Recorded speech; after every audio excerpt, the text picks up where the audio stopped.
Cobain zikir setiap ba'da subuh sampai sebelum terbit matahari 40 hari aja. Itu kolbunya bercahaya itu Pak. Hidupnya akan lebih terasa bermakna. Tapi belum pernah nyoba kan? Nah itu masalahnya. 40 hari aja. Sayyidina Umar ada masalah 40 hari, 40 hari, 40 hari begitu. Nabi Muhammad sallallahu alaihi wasallam ketika beliau berkhalwat di Gua Hira, beruzlah, itu juga sama 40 hari. Nabi Yunus di perut ikan 40 hari. Nabi Adam sujud 40 hari. Semuanya 40 hari Pak. Dan kehadirannya Allah terasa dekat. Kenapa sepertiga malam terakhir itu spesial? Karena di saat itu tidak ada gelombang suara dari yang lain.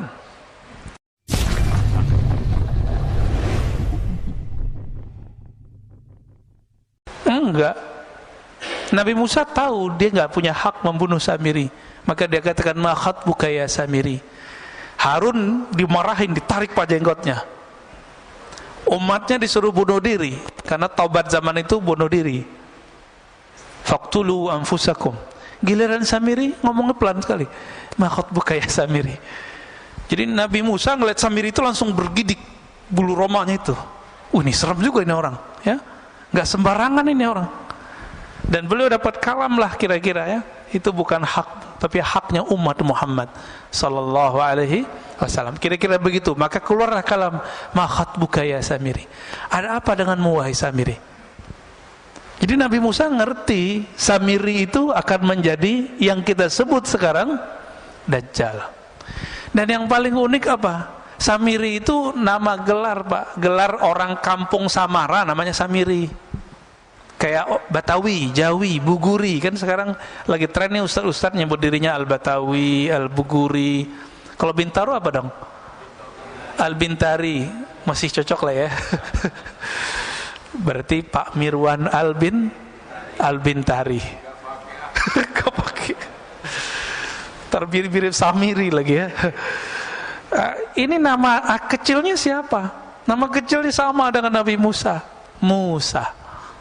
Tapi binnya beda. Bin Sam'un. Sam'un inilah yang bersekutu dengan iblis karena istrinya mandul. Dia juga mandul. Orang kalau ditanya mulu kan kesel Pak. Nggak bisa bikin anak ente gitu ya. Kesel dia ya, bertahun-tahun dibilang mandul. Akhirnya dia kesel, bersekutulah dan dia dapat kalam. Apa kata kalam ini? Kamu lakukanlah hubungan suami istri di kuil setan. Ada patung-patung di situ. Dia buat kerjaan suami istri di situ. Jadi anak siapa tuh? Anak iblis, anak setan. Nah ini Pak. Maka nanti yang membunuh, yang gorok Samiri siapa? Yang tidak punya bapak siapa? Nabi Isa. Hanya itu Pak. Karena dia tahu siapa yang akan bunuh dirinya, maka dia tunggu-tunggu tuh kedatangan Nabi Isa. Dia tahu Nabi Isa bakal datang. Kenapa? Karena iblis itu dulu kan bertahun-tahun ibadah di alam Jabarut, Malakut Jabarut, masuk langit 1, 2, 3, 4 sampai kemudian menjadi petinggi-petinggi malaikat. Makanya ketika disuruh sujud, itu ada iblis nggak di situ? Masih namanya lama, Azazil. Mau nggak dia sujud? Nggak mau. Padahal dia sudah menjadi petinggi malaikat. Cuma golongan jin. Malaikat itu nur, si iblis ini nar. Cahaya, api, sama-sama ada kemilaunya. Kalau kita dekat cahaya begini, panas nggak Pak? Panas nggak ada cahaya begitu? Bedanya sama api gimana? Ada panasnya. Sama-sama terang, tapi yang ini panas, yang ini sejuk. Nah itu bedanya. Maka setelah muncul Nabi Isa, baru umur 33 Nabi Isa, muridnya baru 12 Pak. Ternyata murid yang ke-12 Yudas Iskariot, seorang yang nyamar. Ternyata itulah si Samiri. Samiri itu jangan dibayangin badannya gede Pak ya. Dalam hadis itu dikatakan badannya qasirun, pendek, bantet, tapi kekar. Otaknya Masya Allah, cerdasnya Ya anaknya Azazil langsung, anaknya iblis langsung. Jadi jika ada anaknya kalangan jin, kalangan iblis di kalangan kita, itulah si Samiri. Tapi Samiri itu waktu kecil yang mengajar dia siapa? Jibril. Nabi Isa yang ngajar waktu kecil siapa? Jibril juga. Oh jadi ini lumayan pas ini. Tapi Nabi Isa tidak diberi hak oleh Allah membunuh sendiri. Dia harus membunuh nanti bersama wali penutup umat Nabi Muhammad, yaitu Al-Imam Al-Mahdi. Itu sih bedanya ya. Makanya yang membuat skenario pembunuhan Nabiullah Isa, yaitu dia orangnya. Loh, dia masih hidup toh? Iya masih hidup. Iblis saja masih hidup. Kok bisa? Ya apa yang susah bagi Allah? Makanya ketika terjadi perdebatan antara pengikut Ibnul Jauzi yang mengatakan Nabi Khidir mati dengan pengikut pengarang kitab ini, jadi imam ini namanya Ibnu Athaillah Sakandari. Imam Ibnu Athaillah mengatakan, wahai penolak hidupnya Nabi Khidir, kalian lupa, bukankah ada makhluk yang bukan nabi, bukan wali, tapi masih Allah panjangkan umurnya hari ini, yaitu iblis, yaitu Samiri. Itu bisa panjang, kenapa ini nggak boleh panjang gitu? Oh nggak ada dalilnya, nggak ada dalilnya. Ente yang nggak tahu dalilnya, bukan berarti kita nggak tahu dalilnya. Kan dalil banyak pak. Dalilnya orang-orang ateis itu dalil empirik, nggak kelihatan dia nggak percaya. Maka ateis itu nggak cerdas-cerdas amat, karena mereka kecerdasannya baru kecerdasan empirik. Empirik ini indrawi, nggak kelihatan, nggak terdengar, nggak ada. Jadi jangan dikira orang-orang ateis itu pinter-pinter pak. Itu justru kebodohan. Ada dalil yang kedua, dalil akli. Saya berpikir, saya percaya. Saya menerima, oh kayaknya masuk akal nih, saya percaya. Ini dalil yang kedua, dalil akli. Kalau dalil empirik tadi, ini sekarang sudah masuk ke wilayah agama. Yang empirik tadi, kalau saya nggak lihat dalilnya, saya nggak percaya. Berarti dalil itu mesti ada dalam tulisan buku bagi dia. Nah, maka sekarang banyaklah jamaah-jamaah terkena penyakit ini. Mulai nanya ke ustadznya, bagus sih ya, mana ustadz dalilnya? Kita kasih dalilnya. Nanya lagi, nomornya mana? Ini mulai terjebak gitu pak. Emang nomor semua kita pada nomornya? Coba yang ngaji kitab kuning dulu. Kitab itu kan sama pak, dulu dicetak kuning, sekarang dicetak biru. Ya, bukan biru pak. Dicetaknya sekarang putih. Tapi itu sama, itu kitab kuning. Nggak ada pak nomornya dulu. Pernah saya dulu membuka kajian Sahih Bukhari, emang nggak ada nomornya di kitab saya. Kitab jadul darur. Si jamaah ngotot, mana nomornya ya? Kamu lihat aja sendiri. Nah ini jebakan empirik kepada orang beragama hari ini. Udah nggak percaya lagi sama kiai, sama ustadz. Nah, ada dalil pengalaman. Itu dalil juga. Bapak yang punya pengalaman hidup lebih panjang daripada saya, itu dalil hidupnya lebih banyak daripada saya. Tapi yang bikin kita beda di sisi Allah bukan dalil itu.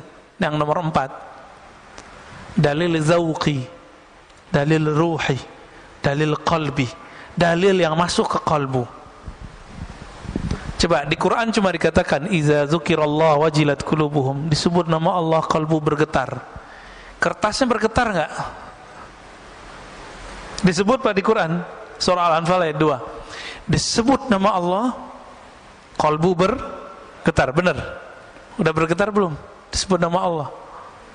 Loh kok enggak? Enggak bisa dilihat di sini, Pak. Rasain sendiri. Cicipi nama Allah itu, lalu rasakan getarannya sendiri. Kalau enggak, berarti belum dapat dalilnya.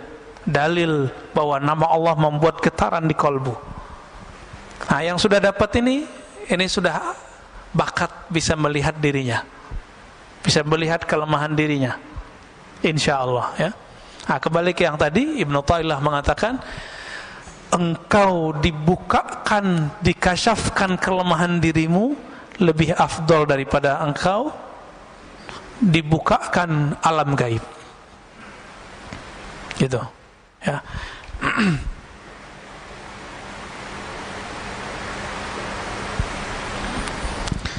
Supaya kita bisa melihat diri sendiri, gimana caranya? Supaya kita tidak terhijab oleh diri kita sendiri. Maka dalam kalam berikut beliau mengatakan, ukhruj min awsafi syariyatik, keluarlah engkau dari sifat-sifat manusiawimu. Jam segini kalau manusia sedangnya ngapain, Pak? Tidur. Nah itu, keluar dari sifat itu. Ngapain? Kalau nggak ta'lim, zikir. Kalau nggak ta'lim, zikir. Udah itu aja, Pak. Cobain zikir setiap ba'da subuh sampai sebelum terbit matahari, 40 hari aja. Itu kolbunya bercahaya itu, Pak. Hidupnya akan lebih terasa bermakna. Tapi belum pernah nyoba kan? Nah itu masalahnya. 40 hari aja. Sayyidina Umar ada masalah 40 hari begitu. Nabi Muhammad SAW ketika beliau berkhalwat di Gua Hira, beruzlah, itu juga sama 40 hari. Nabi Yunus di perut ikan 40 hari. Nabi Adam sujud 40 hari. Semuanya 40 hari, Pak. Maka hadisnya, orang yang salat subuh, ya, man shallal fajra, orang yang salat subuh, atau ya man shalla arba'ina sabahan, yang salat 40 kali subuh ma'al imam. Di riwayat Imam Tirmizi itu ada mendapatkan takbiratul ula, mendapatkan takbir pertamanya imam. Berarti dia bukan enggak terburu-buru, ya. Maka setelah 40 hari, azharallahu ya nabi al-hikmah min qalbihi ala lisani. Allah akan pancarkan dari kolbunya ada hikmah, memancar dari kolbu, tumpah ruah lewat mulutnya. Coba Pak amalkan itu, coba sekali aja deh. Seumur hidup masa nggak mau nyoba, ya. Oleh Nabi Muhammad SAW ketika beliau hidup sudah diringkes jadi 10 hari 10 hari setiap Ramadan. Kalau sanggup kita 40 hari, itu kita udah bisa, Pak. 4 kali Ramadan nggak perlu itikaf, nggak apa-apa, ya. Efeknya hampir lebih dahsyat 40 hari itu. Tapi karena Nabi memberi rukhsah kepada umat, karena umatmu mau cari Lailatul Qadar mulu, ya, maka dapatlah itu 10 hari. Jadi kata beliau, Ibnu Taillah Sekandari, ukhruj, keluarlah kamu dari sifat manusiamu, malas, ngantukan. Nah, tapi hadir di sini ngantuk aja dapat berkah, ya. Ketiduran dapat berkah insyaallah. Kenapa? Hadisnya sahih riwayat Imam Bukhari. Allah mengatakan Allahumma shalli alaih, ya, malaikat, ya, Allahumma shalli alaih. Setiap kali ada orang duduk di tempat salatnya, maka malaikat berdoa, Allahumma shalli alaih, ya Allah sampaikan salawat kepadanya, rahmati orang ini. Allahumma arhamhu, Allahumma ighfir lahu, ya Allah rahmati dia, ampuni dia. Kita duduk aja, Pak, maka enak tuh. Tidur lagi taklim itu enak. Didoain malaikat. Tapi yang bangun lebih enak lagi. Sifat basyariyah apa yang dikatakan di sini? An kulli wasfin mutanaqidin li'ubudiyatik. Semua sifat-sifat yang berlawanan dengan penghambaan diri kepada Allah. Malas, lawannya apa? Rajin ibadah. Maka sifat malas ini, ya, turunannya malas, tidur. Nah, kalau anak kampus malas ngapain? Nulis skripsi, Pak. Oh, nggak bisa fokus. Gimana mau fokus? Handphonenya main terus. Ini anak-anak kampus ini, ya, nggak bisa fokus. Kenapa? Karena main game terus, YouTube terus. Akhirnya nggak bisa fokus. Mau S1, S2, S3 sama. Ya, jangan dikira dosen-dosen yang lagi, kan dosen-dosen itu disuruh kuliah sekarang untuk S3. Itu juga kecanduan main handphonenya lebih dahsyat daripada anak S1. Pas masuk kelas kayaknya paling bijak gitu ya, ngata-ngatain mahasiswanya biar nulis skripsi, disertasinya nggak beres. Sama aja bohong ya. Tapi lumayan, S1 udah lewat ya, lumayan kan. Supaya apa? Supaya apa kita melawan sifat-sifat yang berlawanan dengan ubudiyah itu? Linida'il haqqi mujiban, supaya kita mampu menjawab panggilan Allah Subhanahu wa ta'ala. Setiap sepertiga malam terakhir itu ada hadis yanzilu rabbuna, Allah turun. Jangan usah dibayangin Allah turun, karena Allah bukan benda ya. Allah bukan benda, jadi nggak usah dibayangin. Lalu Allah berfirman, adakah yang bertobat, aku akan terima. Adakah yang minta hajatnya, aku akan tunaikan. Adakah yang minta perlindungan, aku akan beri. Jadi nggak usah ke dukun Pak ya. Dukun tertinggi itu ya sepertiga malam terakhir itu, nggak usah jauh-jauh. Cuma karena kita tidak mau mengikuti jalur ini, maka kita menjadi budak selain Allah Subhanahu wa ta'ala. Wa min hadratihi qariba, dan kehadirannya Allah terasa dekat. Kenapa sepertiga malam terakhir itu spesial? Karena di saat itu tidak ada gelombang suara dari yang lain. Orang nggak tertarik Pak mau buka handphone, kecuali yang lagi riya. Tahajud yuk, nah, dalam hatinya tuh terbersit tuh. Terbersit, coba aja cek sendiri ya. Ayo bangun tahajud. Itu setan ngomong Pak, karena setan ada dalam diri kita. Ayo bangunin orang biar kelihatan kalau kamu udah bangun. Terbersit tuh, hati-hati. Ya, maka sebelum pasang-pasang status baca ta'awuz dulu. A'udzubillahi minasyaitonirrajim. Aku berlindung dari setan yang terkutuk. Baru Pak bangunin orang. Main bangunin aja ya. Belum juga sholat, baru bangun doang ya. Nah, ini saya lihat di grup-grup WA lagi ramai itu Pak ya, terutama yang baru-baru gabung, yang reuni-reuni ya, grup-grup macam-macam lah. Nah, setan masuk juga. Setan nggak bisa main WA Pak, tapi bisa main WA kita.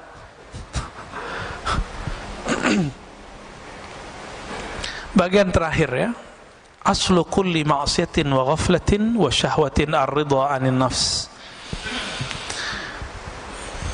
Kenapa ada maksiat? Kenapa ada kelalaian? Kenapa ada kita ini mengikuti hawa nafsu? Apa jawaban beliau? Pokok penyebabnya adalah satu, ar-ridha 'anil nafs. Kita meridhoi kehendak diri, kehendak nafs, hawa nafsu. Contohnya nih, kalau melihat yang bening-bening itu nafs bukan? Benar ya? Kita membiarkan mata kita terpapar Pak. Ya sama aja, mau ustadz ke ustadz sama aja, pendeta nggak pendeta sama Pak, biksu nggak biksu sama, mau dia vegetarian, mau dia makan daging sama. Jadi jangan dikira orang vegetarian nafsunya rendah, enggak. Orang nggak bernafsu ya nggak makan. Yang nggak makan gimana tuh? Ya puasa terus setiap hari. Tapi tunggu dulu, kalau puasanya puasa Daud, itu nafsunya masih bisa besar Pak. Makanya Nabiullah Daud istrinya 100, gundiknya kita nggak tahu berapa. Kan raja, istri resminya berapa? 100, budak-budaknya lebih banyak. Nabiullah Daud, itu puasa Daud loh. Jadi beberapa kiai di Jawa itu menemukan ternyata obat kuat alami itu namanya puasa Daud.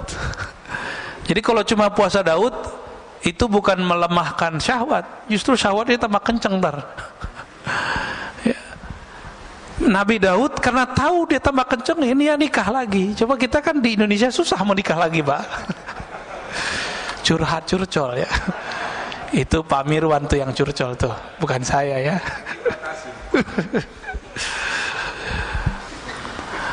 Orang itu pikirnya gini, kalau kiai ya, ustadz kalau nikah lagi kan ustadz suci. Lah ustadz suci dari mana?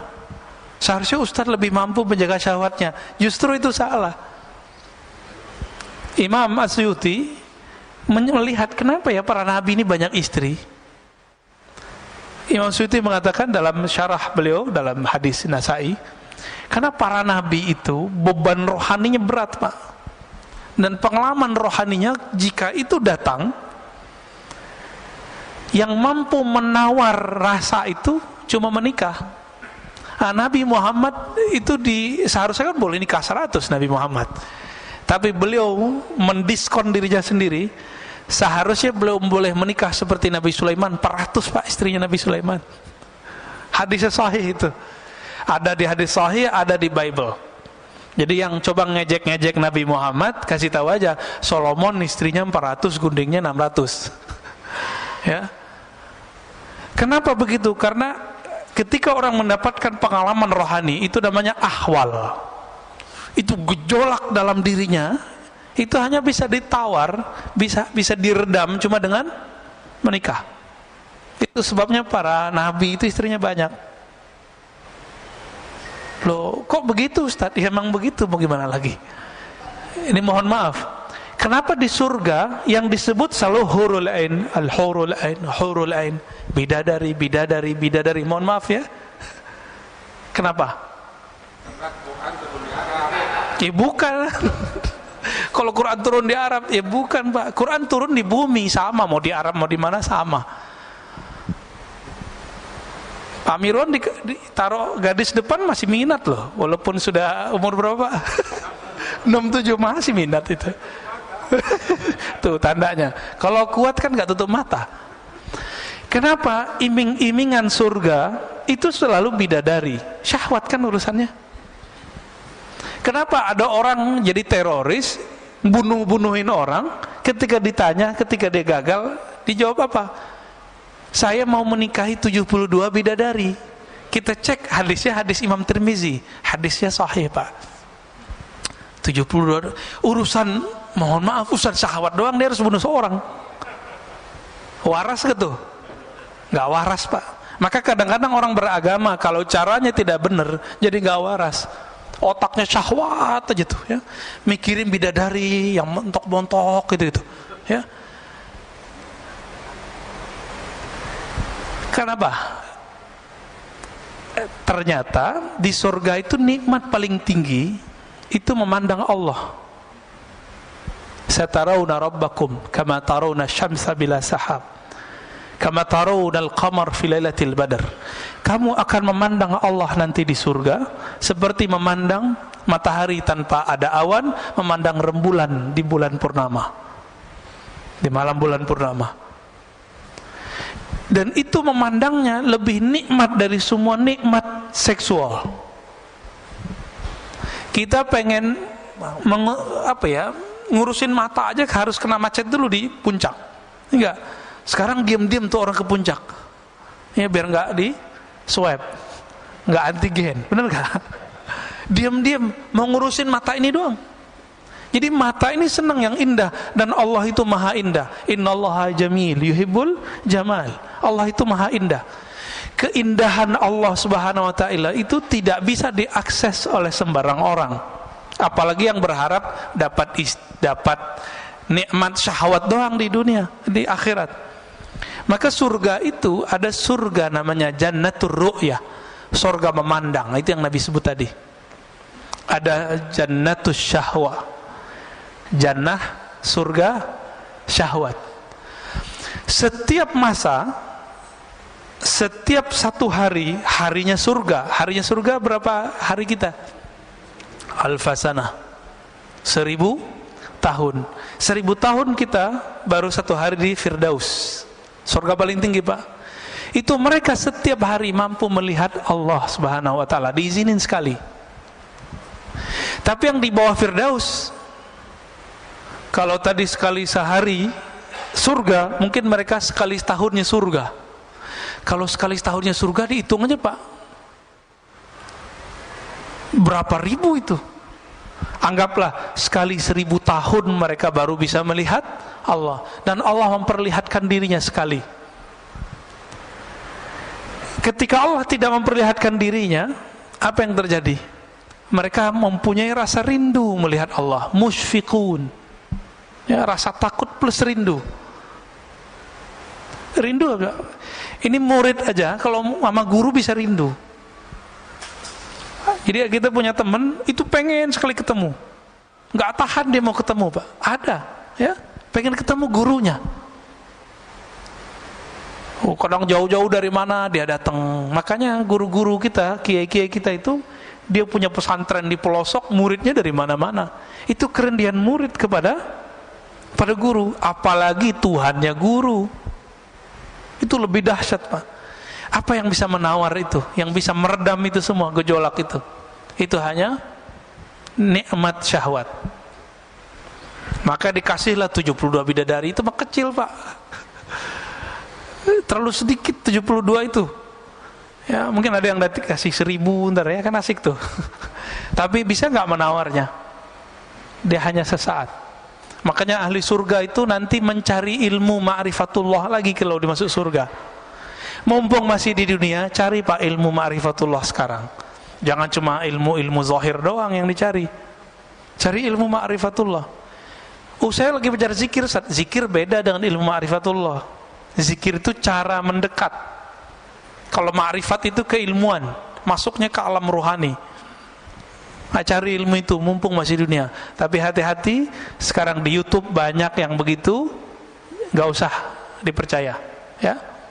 Sekarang di YouTube tuh banyak yang ngaku-ngaku kajian-kajian ini, kajian Nur Muhammad, kajian, ada yang benar ada yang enggak Pak, ya. Kajian rasa, ijazah zikir, ini di mana-mana. Ini bulan ini memang saya berkali-kali karena kita dengar, kita lihat ada orang ngamalin ijazah zikir dalam YouTube sekarang sudah menjadi gila. Nggak jelas Pak untuk ujungnya kemana. Ya, ada yang udah mati juga ada. Ya, nauzubillah min dzalik. Jadi orang waras lebih enak ya. Zikir kalau nggak ketemu sama gurunya nggak usah diamalin. Saya bisa download Ustaz, ya nggak usah, biarin itu. Harus ketemu gurunya dapat ijazahnya. Kalau nggak usah diamalin. Ya. Udah amalin aja yang dulu dapat. Gimana Pak Mirwan? Udah. Kita tutup dengan kalimat setelahnya, ya. Wa aslu kulli ta'atin wa yaqzatin wa 'iffatin 'adamur ridha minka anha. Adapun ketaatan asalnya bukan pada ridho pada syahwat tadi, tapi kebalikan itu, tidak meridhoi syahwat kita. Jika sepertiga malam terakhir, jangan membiarkan diri tidur. Itu yang dimaksud tidak meridhoi syahwat tidur.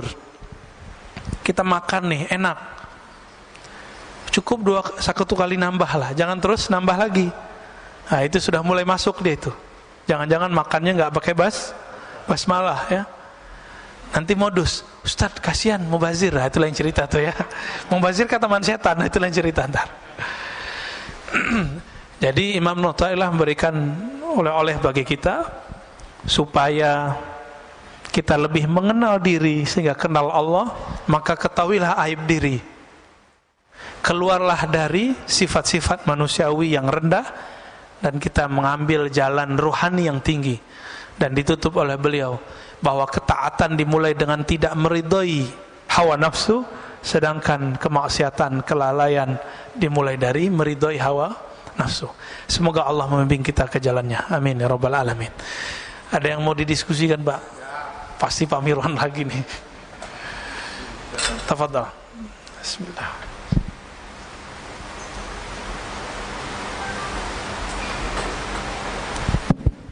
Assalamualaikum warahmatullahi wabarakatuh. Waalaikumsalam warahmatullahi. Tadi dikatakan bahwa Musa Samiri, Musa bin Sam'un As-Samiri. Musa Samiri itu sekarang pun sudah ada. Kita semuanya menganggap Musa Samiri itu waktu zaman Nabi Musa aja, habis itu sudah tidak.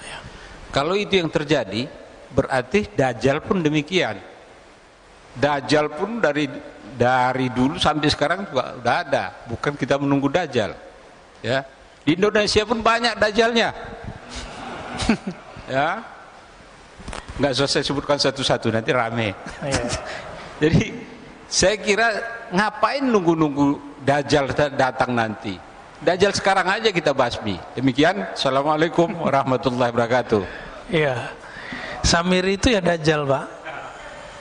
Jadi ada Dajjal yang teri, ada Dajjal yang kubro, yang asli itu Samiri. Sahabat-sahabat Nabi beberapa diizinkan oleh Rasulullah untuk bertemu. Bahkan ada yang dia lagi berlayar terdampar di satu pulau. Itu Tamim Ad-Dari, ketemu dengan Dajjal As-Samiri. Di satu pulau yang mana kita nggak tahu, Pak. Kan katanya pulau, bukan pulau Seribu, Pak. Apa segitiga Bermuda apa ya, wallahu alam, kita kan nggak ngerti, itu urusan Allah lah ya, jangan berspekulasi. Mungkin itu salah satu pulau-pulaunya, tapi itu bukan satu-satunya ya. Lalu ada Dajjal yang artinya maknawi. Apa kata Nabi? Setelahku la nabiyya ba'di, tidak ada lagi nabi, tapi akan muncul salasuna dajjalun, muncul 30 Dajjal. Jadi Nabi kasih angka 30. Itu yang gede-gede itu. Yang pokok-pokoknya aja. Mulai dari Musailamah Al-Kazzab. Namanya Kazzab. Kazzab Dajjal sama artinya. Jadi Musailamah Al-Kazzab itu ngaku dapat wahyu. Jadi ternyata nabi-nabi palsu ini juga dapat kasyaf dia. Ada yang masuk ke dalam dirinya. Hati-hati, Pak ya. Yang dapat bisikan-bisikan belum tentu dari Allah tuh ya. Siapa tahu dari iblis ya. Karena tadi iblis Azazil ini punya ring satu tadi, sekitar 70-an ribu, itu datang kepada calon-calon wali membisikkan kalam-kalam yang dulu iblis dapatkan sama saya masih menjadi malaikat, menjadi bagian dari malaikat. Jadi iblis itu mempunyai memori takdir. Itulah yang diceritakan kepada Dajjal-Dajjal teri itu. Makanya kalamnya pengikut-pengikut Dajjal yang ini persis seperti yang terjadi. Dia bilang akan terjadi ini, kejadian, Pak. Karena itu memori lama yang dia dapatkan dari Azazil. Gitu ya. Ya mirip-mirip kayak nabi, tapi nabi palsu. Nabinya iblis. Wali, tapi bukan waliur rahman, tapi wali syaitan. Ya. Jadi nggak usah kita membasminya pakai apa, Pak? Karena dia masuk lewat intelektual, kita masuk lewat intelektual. Dia mau membongkar iman, maka kita pertahankan iman. Nggak perlu kita bunuh, Pak, dia ya. Itu Pak Mirwan aja yang ngurus start. Ya, tafadhol. Ada lagi?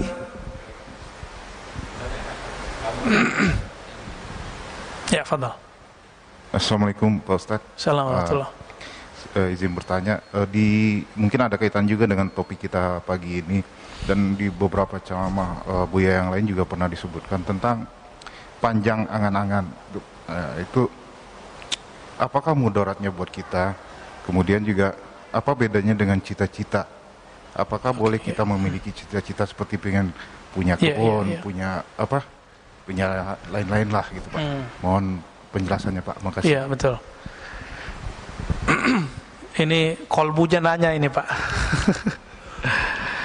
Kita punya masalah dalam setiap diri kita, mau dia ustadz, jamaah, kiai, santri sama.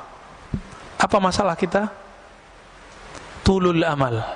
Tul artinya panjang, amal. Amal itu bahasa Arab pakai hamzah. Secara harfiah artinya cita-cita. Secara harfiah. Tapi dalam bahasa Indonesia cita-cita beda dengan angan. Cita-cita itu sifatnya luhur, sedangkan angan-angan sifatnya belum tentu luhur. Luhur tinggi ya, mulia. Kapan angan-angan itu tidak menjadi angan-angan? Kalau dia dikaitkan dengan Allah. Contohnya nih, ya. Saya pengen umroh, angan-angan. Beda nggak dengan saya berniat umroh? Itu beda. Kalau ingin umroh cuma bilang, ya Allah, orang umroh saya kok enak ya, gitu doang, Pak, nyesek di badan. Coba kalau bisa umroh, itu angan-angan namanya. Tapi kalau sudah namanya cita-cita, saya mulai nyicil. Karena cita-cita bahasa Indonesia itu sudah ada niat di dalamnya. Niat itu pasti karena Allah, itu bedanya. Jadi ketika dilibatkan Allah di dalamnya, jadi jadikan Allah sebagai tujuan akhir, maka angan-angan langsung berubah menjadi niat. Langsung berubah jadi niat, Pak dia. Bapak niat, misalnya nih, ada di antara antum yang masih ngontrak misalnya. Misal sedih gitu, ya Allah ngontrak saya, ya Allah kasihan anak-anak rumahnya kecil. Lalu kita berdoa, ya Allah saya ingin menunaikan kebutuhan anak istriku, tolong izinkan ya Allah. Lalu orangnya bekerja, itu baru namanya niat. Kalau angan-angan gimana? Tidur aja Pak. Angan-angan aja. Kalau ada temannya beli rumah, nyesek aja. Orang nyicil rumah, nyicil doang, ngejek ya. Nyicil kan lebih cakep Pak daripada ngontrak. Kalau nyicil dia nyewa tapi berujung dengan kepemilikan, ya enggak? Kalau nyewa, mau 1000 tahun nyewa tetap aja nyewa. Nah, itu beda orang berniat dengan orang berangan-angan. Dan tulul amal ini adanya di sini Pak, di fikrah. Sini dia. Ketika tidak dilibatkan kolbu, maka dia menjadi angan-angan. Dan biasanya bikin orangnya suka ngayal, suka melamun. Nah, beda dengan yang berniat. Kalau yang berniat, diamnya berpikir. Kalau yang angan-angan ini, diamnya melayang. Diamnya ngayal aja gak jelas. Kalau udah ngayal, setan masuk gak? Masuk. Tapi kalau berpikir, setan susah nembus. Jadi setan itu gak bisa nembus orang mikir. Itu hebatnya. Gak perlu kita sakti untuk melawan setan, berpikir aja. Gak masuk Pak setan. Abu Bakar karena berpikirnya cepat, dia langsung tahu, kalau Muhammad yang ngomong saya percaya. Tuh fikirannya main, fikrahnya oke. Jadi fikrahnya salim. Jadi gak tulul amal. Ya. Sayyidina Umar banyak nanya. Tapi setelah fikrahnya selesai, dia pertanyaannya sedikit. Nah ini dia. Jadi boleh nggak kita bercita-cita? Ya harus bercita-cita. Nah cita-cita ini kalau dalam bahasa Arab yang positif itu disebut himmah aliyah. Coba kalau nanti saya mapan, saya akan tahajud setiap malam. Ya, saya akan misalnya bagaimana? Kayak Pak Mirwan nih, jamaah setiap saat. Saya akan tahfiz Quran, itu namanya cita-cita, himmah.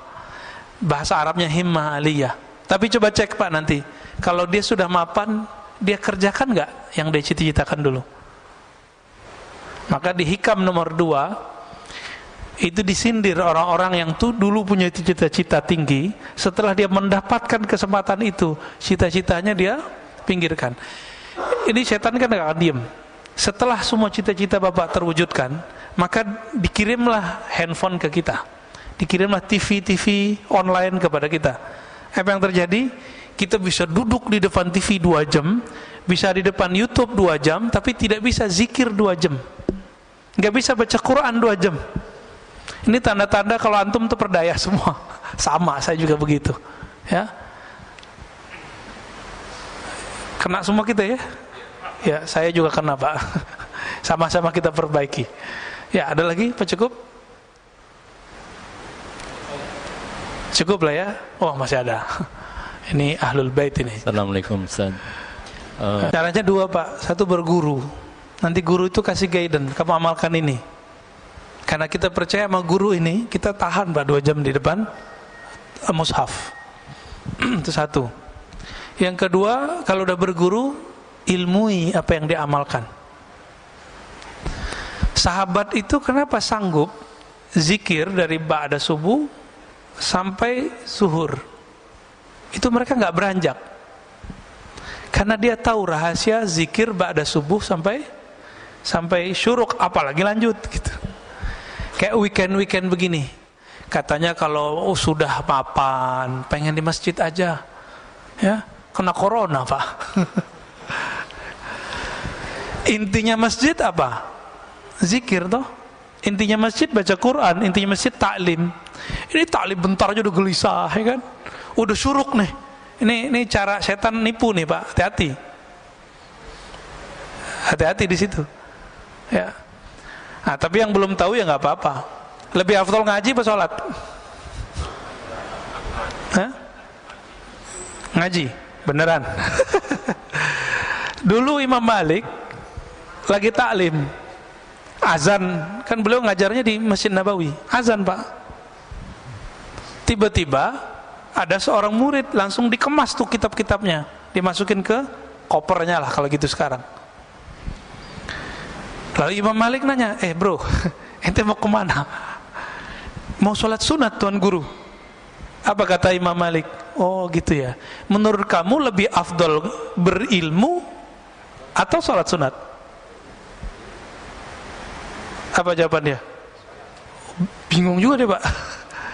Tapi dia pikir-pikir, iya ya, berilmu. Udah, nggak jadi Pak, dia taruh lagi kitabnya. Masih ingat ada dalil hadis bahwa Allah lebih suka kepada orang alim yang tidur daripada orang yang tidak berpengetahuan lagi sholat. Karena orang yang nggak berpengetahuan sholat, dia merasa dirinya alim, dia merasa dirinya lebih mengerti, dia merasa dirinya suci dengan sholatnya. Coba Pak, kalau semua orang kayak tadi, wah syuruk nih pada sholat semua, saya ngomong sendiri dong. Kan kacau itu. Ini akibat ya, akibat kita nggak bisa melempatkan sesuatu pada tempatnya. Cuma 2 kali seminggu kok, sekarang udah dihapus kok yang pagi-pagi yang lainnya kan. Udahlah ya. 3 lagi. Udah Pak, kalau nggak ada nggak usah ditahan Pak.